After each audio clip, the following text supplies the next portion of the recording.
দৈনিক মজুরি ৫০০ টাকা নির্ধারণ এবং স্বার্থবিরোধী গেজেট বাতিল সহ নানা দাবিতে সিলেটে বিক্ষোভ ও জেলা প্রশাসকের কার্যালয় ঘেরাও করেছে প্রায় ১৫০০ চা শ্রমিক। পরে তারা জেলা প্রশাসকের কাছে তাদের দাবি সংবলিত স্মারকলিপি দেয়। দুপুরে লাককাতুরা, মালনীছড়া ও বোরজান সহ সিলেটের ২৩টি চা বাগানের শ্রমিকেরা মিছিল নিয়ে নগরীর বিভিন্ন সড়ক প্রদক্ষিণ করে জেলা প্রশাসকের কার্যালয়ে জড়ো হয়।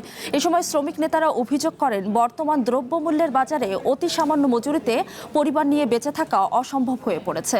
পরে শ্রমিকদের একটি প্রতিনিধি দল ৫% ইনক্রিমেন্ট বাতিল সহ দ্রুত দাবি বাস্তবায়নের লক্ষ্যে স্মারকলিপি তুলে দেয়। জেলা প্রশাসক দাবিগুলো ঊর্ধ্বতন কর্তৃপক্ষের কাছে পাঠিয়ে প্রয়োজনীয় ব্যবস্থা নেওয়ার আশ্বাস দিলে পরিস্থিতি শান্ত হয়। ১৭৮ টাকা, এটা আমাদের পুষে না। আমাদের ৫০০ টাকা মজুরি চাই। আমাদের ১৯ সপ্তাহ বেতন রয়েছে, তা দেবে, কিন্তু আমাদের কিছু দেয় নাই।